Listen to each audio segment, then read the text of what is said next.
নিজস্ব ইন্টারনেট ব্যবস্থা চালুর প্রস্তুতি নিচ্ছে ইরান। আন্তর্জাতিক ইন্টারনেট ব্যবহারের সুযোগ থাকলেও তা কঠোরভাবে সীমিত করা হবে। মূলত ইন্টারনেট ব্যবহার করে বহিরাগত উস্কানি বন্ধ করতেই তেহরানের এই পদক্ষেপ। ইন্টারনেট পর্যবেক্ষণকারী সংস্থা ফিল্টার ওয়াচের বরাতে এমনটাই জানিয়েছে আন্তর্জাতিক গণমাধ্যমগুলো। সংস্থাটির তথ্য অনুযায়ী এই ব্যবস্থায় থাকবে সরকার অনুমোদিত সামাজিক যোগাযোগ মাধ্যম, নিজস্ব সার্চ ইঞ্জিন, মেসেজিং অ্যাপ ও স্ট্রিমিং প্ল্যাটফর্ম, যেখানে তথ্য ও যোগাযোগের পূর্ণ নিয়ন্ত্রণ থাকবে রাষ্ট্রের হাতে। পাশাপাশি নেভিগেশন সেবা ও নেটফ্লিক্সের মতো ইরানের নিজস্ব স্ট্রিমিং সাইট আনারও পরিকল্পনা রয়েছে। এই জাতীয় ইন্টারনেট ব্যবস্থায় সাধারণ নাগরিকদের জন্য থাকবে শুধুমাত্র রাষ্ট্র নিয়ন্ত্রিত অনলাইন পরিষেবা। ফলে নাগরিকদের অনলাইন কার্যক্রমের ওপর সরকারের সরাসরি নজরদারি নিশ্চিত হবে। তবে আন্তর্জাতিক ইন্টারনেট ব্যবহারের সুযোগ পুরোপুরি বন্ধ করা হচ্ছে না।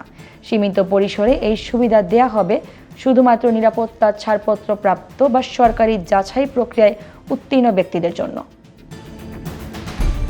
এই উদ্যোগের পেছনে সাম্প্রতিক রাজনৈতিক অস্থিরতা বড় ভূমিকা রেখেছে।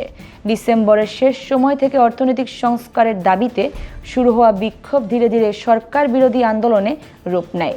ইরান সরকার অভিযোগ তোলে, ইন্টারনেট ও সামাজিক যোগাযোগ মাধ্যম ব্যবহার করে বিক্ষোভকারীদের উস্কানি দিয়েছে যুক্তরাষ্ট্র ও বিক্ষোভ দমনের অংশ হিসেবে গত 8ই জানুয়ারি দেশজুড়ে ইন্টারনেট পরিষেবা বন্ধ করে দেয় ইরান সরকার। পরবর্তীতে বিক্ষোভকারীরা অবৈধভাবে স্টারলিংক ব্যবহার করে ইন্টারনেট সংযোগ স্থাপন করলে সেটিও অকার্যকর করে দেওয়া হয়। এর ফলে জনক্ষোভ অনেকটাই প্রশমিত করতে সক্ষম হয় খামেনি প্রশাসন। বর্তমানে ইরান টানা 10 দিনে 200 ঘন্টারও বেশি সময় ধরে কার্যত সম্পূর্ণ ইন্টারনেট ব্ল্যাকআউটের মধ্যে রয়েছে। ইন্টারনেট পর্যবেক্ষক সংস্থা নেটব্লকস জানিয়েছে, এই মুহূর্তে দেশটিতে কার্যকর কোনো ইন্টারনেট সংযোগ নেই। এটি বিশ্বের সরকার নিয়ন্ত্রিত সবচেয়ে দীর্ঘ ইন্টারনেট শাটডাউনগুলোর একটি বলে উল্লেখ করেছে সংস্থাটি।